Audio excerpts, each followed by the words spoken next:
Hey everybody, Steph Koza here, and today I'm gonna review Spider-Man Homecoming. I have been highly anticipating this film, but I've also been kind of on the fence about it because I wasn't really sure how it was gonna go. There's been a lot of Spider-Man movies and they've all been kind of back to back to back, and I kind of felt like we were just speeding through a bunch of different versions of Spider-Man, and I was like, this might be too much. So I was a little bit worried at first, but as the trailers kept coming out, I just kept getting more and more excited and sucked into the hype, and I just couldn't control it, and I was so excited. So when I went to see this movie tonight, I had really high hopes. I tried not to let them get too high, but they were pretty high. I just couldn't contain it. And I must say, I am so thankful that it was amazing. This movie is a flippin' good time. From beginning to end, this movie is so fun and so exciting and just really enjoyable, lighthearted Spider-Man film. And it's interesting because it's kind of an origin story since it is the first Spider-Man movie in the Marvel Cinematic Universe, but at the same time, we've seen so many Spider-Man origin films up until this point that we don't want to see the same story again. We didn't want to see the same movie, and I was kind of worried that that's what we were going to get, is just kind of a repeat of what we've had in the past. But actually, because we were sort of already introduced to Spider-Man in Captain America Civil War,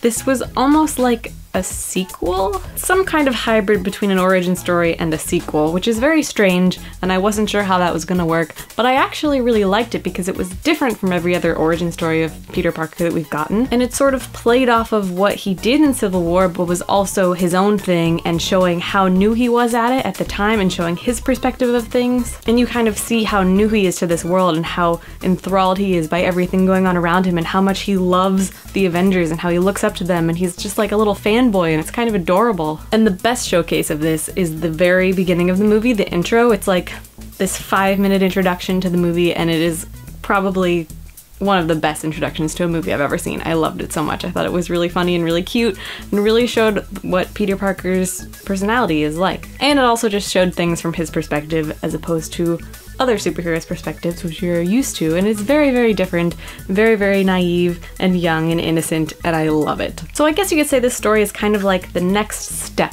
in the origin story. It's still an origin, but we aren't getting all the initial like, oh my god, I got bit by a spider, here's all the cool things I can do. Like, we're past that, we know all that, which I think is a good thing. We didn't need to see all that. We needed to see him learning about his powers and learning about his suit and learning about what he can do and what he's supposed to do and what he can't do and his limits. And there's also a lot of stuff about like self-acceptance and realizing that he's Peter Parker and not just Spider-Man. It has a lot of heart, to say the least, because he's growing as a hero and he's learning what it means to be Spider-Man. I think the plot to this movie was pretty good. Compared to most Spider-Man movies that we've had so far, the plot was very good. There was a plot twist near the end of the movie which I didn't see coming at all. I don't know if you did, but I didn't. And I feel like it was just thrown at you just out of left field, and it just totally changed the entire feeling of the movie. It was just like, what? And that moment was filmed and portrayed in a really powerful way. It was edited in this really cool way that made you see everything kind of from Peter's perspective, and you could just feel his emotions through the way that it was edited.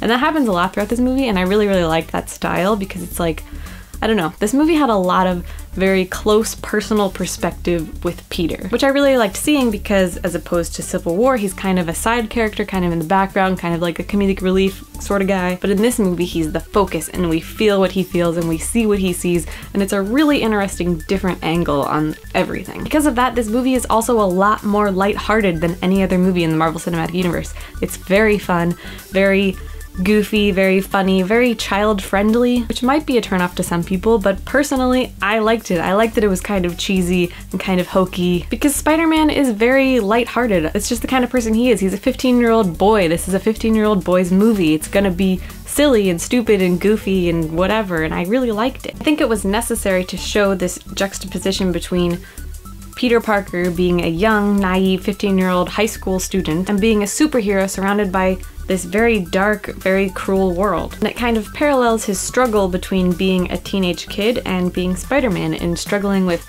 which side to choose and which to focus more on, and trying not to lose sight of either of those things, really. A lot of it is him just trying to figure out what is the most important thing at that moment. And I think out of all the Spider-Man films, this one does that the best because I was worried that this movie was gonna have too much romance. Like every Spider-Man movie always focuses on the romance and the girl, and that's like the primary thing. And this is the first one to totally step away from that. There is some romance in this film. There's a girl that he likes because it's Peter Parker, and there has to be some girl that he's in love with, but she's not the focus of the film, and he knows when to walk away from her and when to be Spider-Man and not worry about other things like that. And I really, really like that this film chose to do that because it's not about the girl, it's not about the romance, it's about Spider-Man saving the world and kicking ass. I thought his best friend slash sidekick dude was actually pretty funny. There were a few moments where he was a little over the top. He was a little like, okay, you can tone it down a little.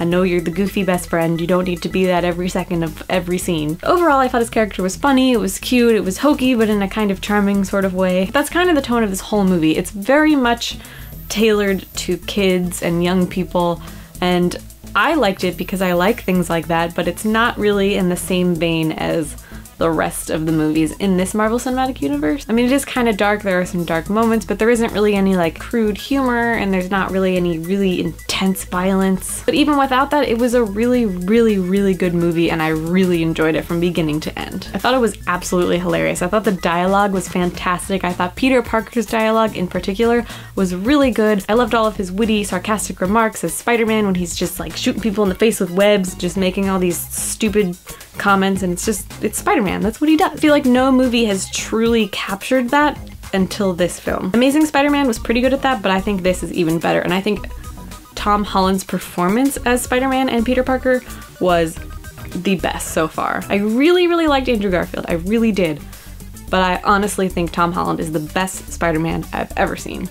He's so good. And that made me wonder, is this film better than all the other Spider-Man films? And I really had to think about this because it's hard. And I say this because I really, really, for some reason, just love the first Spider-Man movie with Tobey Maguire.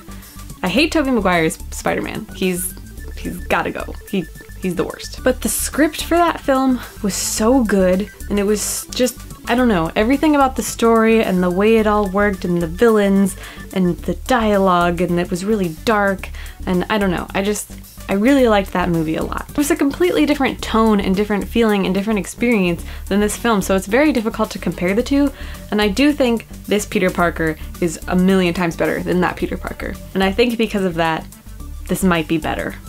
But I don't know. It's hard. It's hard. It's really good. Let me just tell you that. It's really good. It's at least number 2, so that's good. One thing I was a little worried about was that this was going to be like a Tony Stark film with some Spider-Man in it, because he was all over the trailers. It was like Tony Stark, Tony Stark, Tony Stark, and Spider-Man. And I was really afraid that they were just gonna focus a lot on Tony Stark, but he's actually barely in this movie at all, and I'm really happy about that because it's very much about Peter and about Spider-Man and about him doing it on his own without Tony Stark's help, which I really liked. I was very surprised that I loved Michael Keaton as Vulture. I mean, I always love Michael Keaton, but I was worried about this particular character and about this villain because he's not really that interesting, and I was afraid that he was just gonna be your typical comic book villain, evil for no reason, and you know, the stupid villain archetype thing. But he was actually very interesting, very complex. He had a personality to him, and he had reasons for what he was doing. So he was a villain that you could understand. You could understand and grasp why he was a villain and why he didn't see himself as a villain. It was all very understandable. He was a very understandable person, and it made his war with Spider-Man make so much more sense and make it so much more interesting to watch because he wasn't just this stupid, boring villain. He was an actual interesting character. Michael Keaton just portrayed him amazingly, as always. Praise Michael Keaton. But overall, I think this movie has a lot of things going for it. It's really funny, really entertaining from beginning to end. The action is amazing. It has a lot of heart. It has a lot of moments where you're just rooting for Spider-Man and you're like, oh, yes, this is amazing. And it has an interesting plot with a lot of things going on and a lot of unexpected things happening. And it's a fun, entertaining movie to watch, and I would highly, highly recommend it to literally everyone. Honestly, probably my favorite Spider-Man movie yet, solely because it was so much fun. I was like smiling and laughing and just having a really good time throughout the entire movie, and that's why I watch movies, so I liked it. Being said, I'm gonna give this movie a 4.5. I was gonna give it a 4, but I'm just I'm feeling a 4.5 right now. I'm feeling it. I really, it was just, I'm excited to see more of Spider-Man. I'm excited to see more of Tom Holland. I'm into it. I'm all about it. So let me know if you saw Spider-Man Homecoming. Let me know in the comments what you thought about it. And until next time, I'm Steph Koza, and this is Rated N. Bye.